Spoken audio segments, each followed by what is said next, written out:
रट्टू तोता नहीं बनाते हैं, कंसेप्ट्स को सिखाते हैं। ये मेरी दादी माँ गुजर गई थी तो उसके बाद थोड़ा।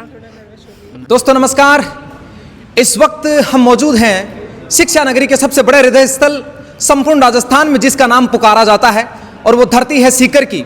लेकिन सीकर की धरती में मैं एक ऐसे स्थान पर मौजूद हूं जो सीबीएसई तो साथ में ही है, लेकिन संपूर्ण एजुकेशन सिस्टम को बदलने का प्रयास कर रहा है, और उस विद्यालय का नाम है Delhi public world international school. हालांकि जब मैं इनसे बातचीत करूंगा तो मैं जानूंगा कि सर, और राजस्थान में दिल्ली पब्लिक स्कूल और उसके साथ में वर्ल्ड इंटरनेशनल लगाना ये कितना संभव है, और उस इंफ्रास्ट्रक्चर को राजस्थान रणबांकुरों की इस धरती पर उतारना ये कितना आसान है। और वर्तमान समय में जहां पर हर एक विद्यालय बच्चों को सिर्फ रट्टू तोता बनाकर छोड़ दिया जाता है, अगर उस दौर के अंदर बच्चों के आंतरिक कौशल और नयापन की क्षमताओं को अगर कोई विद्यालय उजागर करता है तो मुझे लगता है कि यह बेहतर भारत की संकल्पनाओं को तेज करने वाला काम है।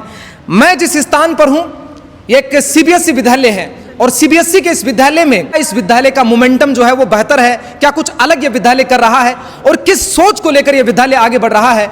हालांकि जब विद्यालय के डायरेक्टर सर मैम हमारे साथ मौजूद है, हम इनसे जब बातचीत करेंगे जानेंगे, लेकिन हम सबसे पहले इस विद्यालय के टॉपर से जानते हैं कि क्या कुछ उन्होंने बेहतरीन किया है और क्या स्ट्रेटेजी उन लोगों की रही है, क्या प्लानिंग उनके अंदर जो गुरुजी है वो संजाकर रखते हैं, और उसके बाद जब रिजल्ट आता है तो वो एक नई तस्वीर के सामने पेश होता है। सबसे पहले तो आपका नाम? धूमना। धूमना, अच्छा नाम ही धूमना है तो चमकना तो निश्चित है वैसे भी, और धूमना का तो अर्थ भी भाई दीप्तिमान होता है। धूमना, क्या कुछ किया इतना बेहतरीन जिसकी वजह से इतना शानदार रिजल्ट आपने प्राप्त किया? जी ये तो मतलब भगवान ने चाहा और हो गया। इसमें मेरी मेहनत और टीचर्स की काफ़ी सपोर्ट रहा उनका, जिसकी वजह से ये स्कोर मैं हासिल कर पाई। धूमना, पढ़ने वक्त जब पढ़ते हैं भाई 98.60 ये बहुत बड़ा स्कोर है।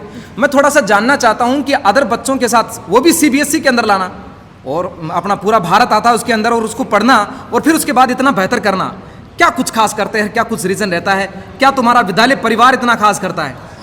जी ऑफ कोर्स ये स्कूल की गाइडेंस और उनकी वजह से ही पॉसिबल हो पाया है। बाकी इसमें मेरी भी काफ़ी मेहनत थी, टीचर्स का काफ़ी सपोर्ट रहा, जिसकी वजह से ये स्कोर आया है। ऐसी मतलब वही वाली बात है कि सक्सेस का कोई शॉर्टकट नहीं है, तो हमें मेहनत तो करनी ही पड़ेगी। बस मेहनत की हमने करी, टीचर्स ने करी, पूरे स्कूल ने करी, और रिजल्ट आपके कितने साल से आप यहाँ पढ़ रहे हैं? मैं यहाँ पर 7th में आ गई थी। 7th क्लास से आप पढ़ रहे हैं? हाँ। अच्छा, स्कूल क्या करती है कि जब बच्चा 12th क्लास में रहता है तो स्कूल एक खुद मार्क देती है कि अब ये बच्चा इतने मार्क पर आकर या इतने परसेंटेज इसके हासिल होंगे, उससे ज़्यादा ये उस बाउंड्री को क्रॉस नहीं करेगा।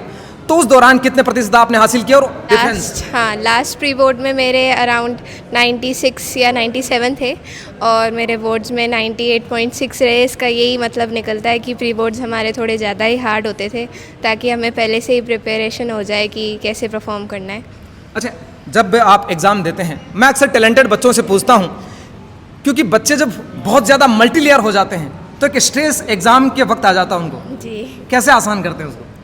हमारे पहले ही बहुत सारे प्री बोर्ड्स हो गए थे, तो हमें एक तरह से बोर्ड देने की आदत ही हो गई थी कि हमारे हर 2-3 महीनों में 2-3 प्री बोर्ड होते ही रहते थे, तो स्ट्रेस मैनेजमेंट तो हमने वहाँ से सीख लिया। बाकी पहले एग्ज़ाम में तो सबको ही रहता है और हमें भी था ही, उसके बाद हम ओवरकम कर लिया था। इस दौरान, इस सफ़र के दौरान, 1 साल के दौरान बहुत सारी चुनौतियाँ रहती है, बहुत ज़्यादा कठिनाइयों से गुजरना पड़ता है। सबसे बड़ी चुनौती क्या थी? सबसे बड़ी चुनौती ये थी, नवंबर में मेरी दादी माँ गुजर गई थी, तो उसके बाद थोड़ा नर्वस हो गए। बिल्कुल, ये ज़्यादा टफ रहा। कैसे कमबैक किया फिर? वो तो होना ही था, वो धीरे धीरे मेहनत करी और वापस ट्रैक पर आए, फिर तो कमबैक हो गया। बिल्कुल, ये धूमना है। करे सर, सबसे ज़्यादा जो बड़ी चुनौती यही थी कि नवंबर के अंदर दादी माँ गुजर गए थे, हम सब के बीच नहीं रहे थे, और उसके बाद वापस कमबैक करना ये अपने आप में बहुत बड़ी बात थी भाई।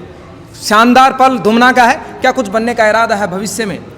जी मैंने पीसीएम ली है और जेई की तैयारी करूँगी, बाकी उसमें देखते हैं हो पाता है कि नहीं हो पाता। अच्छा धूमना, सर अभी बता रहे थे कि हम अपने बच्चों को जिस तरह से हम एजुकेशन सिस्टम में ढाल रहे हैं, हम ये चाहते हैं कि हमारे बच्चे रटे नहीं किसी चीज़ को, नयापन सीख कर लाए, इनोवेशन करें, क्योंकि प्रेजेंट टाइम का जो समय है उसमें बच्चे को वो चीज़ें सिखाई जाए जो भविष्य में वो प्रैक्टिकली बेहतर कर जाएं। क्या कुछ है ऐसा? पहले तो यहाँ पे स्किल बेस्ड एजुकेशन होती है, वही वाली बात है कि रट्टू तोता नहीं बनाते हैं, कंसेप्ट्स को सिखाते हैं। You need to visualize the concepts, then only you can understand the very concept. और यहाँ पर काफ़ी सारे, फिर प्री बोर्ड्स का मैं बता ही रही हूँ कि अलग अलग होते थे। ऐसे एक क्वेश्चन आपको 6 प्री बोर्ड, मतलब हमारे 5 हुए थे, तो उसमें दिख जाए ऐसा पॉसिबल ही नहीं है। हर बार ही नया क्वेश्चन आता था, तो उससे हमारी थिंकिंग लेवल थोड़ी और बढ़ी और क्वेश्चन प्रैक्टिस हुए, तो उससे बहुत सारा। अच्छा, बहुत से जो बच्चे हैं कि सर हम किस तरह से टॉप करें, मैं चाहता हूं कि धुमना का कोई संदेश उन बच्चों तक पहुंचे, और जैसे धुमना ने आज ताज पहना है वैसे वो भी भविष्य में इसी प्रकार से सामने आए। बस मेहनत करते रहो और रिजल्ट के बारे में ज़्यादा नहीं सोचना है, फिर वही आपके दिमाग में चलता रहता है कि यार मेरे इतने बनेंगे कि नहीं बनेंगे।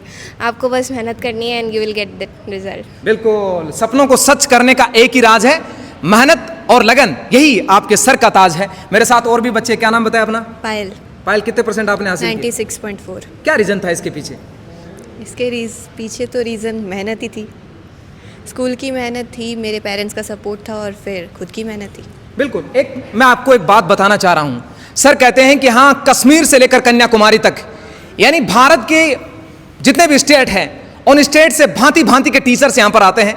मैं इसी बच्चे से जानना चाह रहा हूँ, ये जब सारा मिश्रण हो जाता है कैसा लगता है? देखिए, मिश्रण तो अब हमारे पूरे इंडिया, ओवरऑल इंडिया के टीचर्स आ रहे हैं, तो पढ़ाई तो आप सोच ही सकते हैं किस लेवल की होगी। उसी वजह से हमारे CBSE में इतना बेहतर स्कोर रहा है, क्योंकि हर स्टेट के, ऑलमोस्ट हर स्टेट के हमें टीचर्स मिले हैं, उनका साथ मिला है, उनके कल्चर से जुड़ने की भी हमें भाई मौका मिला है। तो ऑफ कोर्स पढ़ाई का लेवल तो बहुत ज़्यादा बढ़ा उनकी वजह से। तो कैसा रहा सफ़र, कैसा रहा साल भर का? सफ़र बहुत बढ़िया रहा, टीचर्स की मदद मिली, पूरे स्कूल ने इतना अच्छा साथ दिया हमारा, तो सफ़र तो बेहतरीन रहा है। बिल्कुल शानदार वाला दौर रहा है। और भी बच्चे हमारे साथ, क्या नाम बताया? सिद्धार्थ। स्कूल के टीचर्स ने भी हमारे लिए बहुत मेहनत करी, वो भी रोज़ लेट स्कूल से जाते, हमारे लिए रोज़ वर्कशीट बनाते। पेरेंट्स का भी बहुत सपोर्ट रहा और हमने बहुत मेहनत करी, इसलिए इस मुकाम तक पहुँच सके हम। सिद्धार्थ, एक सब्जेक्ट को या सिलेबस को अगर हम देखें तो हमें लगता है कि सर ये जो टॉपिक था ये नया था, उस टॉपिक को आपने पढ़ा, मान लीजिए वो आपको नहीं आया, फिर उसके बाद क्या चैलेंज है? उसके बाद सर टीचर को चाहे कितनी बार पूछ लो, हर बार आपको उसी वे में समझाएंगे, वो सेम एनर्जी के साथ, लास्ट में समझ आएगा ही वो। ये इसका यहाँ पर हाँ, अलग है। ये अलग है सर। इतने बढ़िया बढ़िया टीचर हैं कि वो उसको आपको समझा ही देंगे, वो ऐसा चांस ही नहीं है नहीं समझ में आने का। तो अच्छा, एक चीज़ और पूछना चाहता हूँ, यहाँ पर आपके मोटिवेशन वगैरह, सेमिनार वगैरह होते हैं? होते हैं सर, बहुत सारे कल्चरल प्रोग्राम भी होते हैं पूरे होल ईयर, एकेडमिक ईयर में।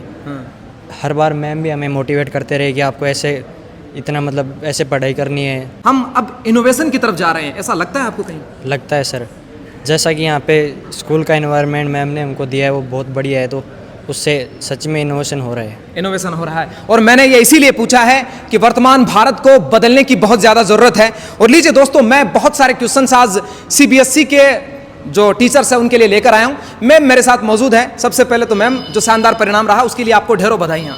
धन्यवाद।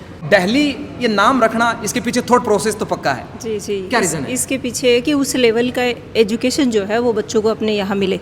कौन सा ऐसा अलग मोमेंट है? सारे मोमेंट हमारे पास अलग है, स्टूडेंट नंबर रेशियो अलग है। बच्चा जो हमारे पास 5 साल 10 साल पढ़ करके चला गया, वो वर्ल्ड के किसी भी कोने में अपने आप को सर्वाइव करने की कंडीशन में है। जो वो चाहेगा जीवन में वो करेगा, कैसा भी बच्चा दे दो वो अच्छा ही तैयार होकर के जाएगा हमारे यहाँ से। तो सारे ही पैमाने में अलग है। मैम अभी हम देखते हैं कि हमारा एजुकेशन सिस्टम बता रहा हूँ मैं, और मुझे कोई इसमें अतिशयोक्ति नहीं है। हम देखते हैं कि छोटे बच्चों से लेकर बड़ों को हमने रोबोटिक बनाकर छोड़ दिया है जी।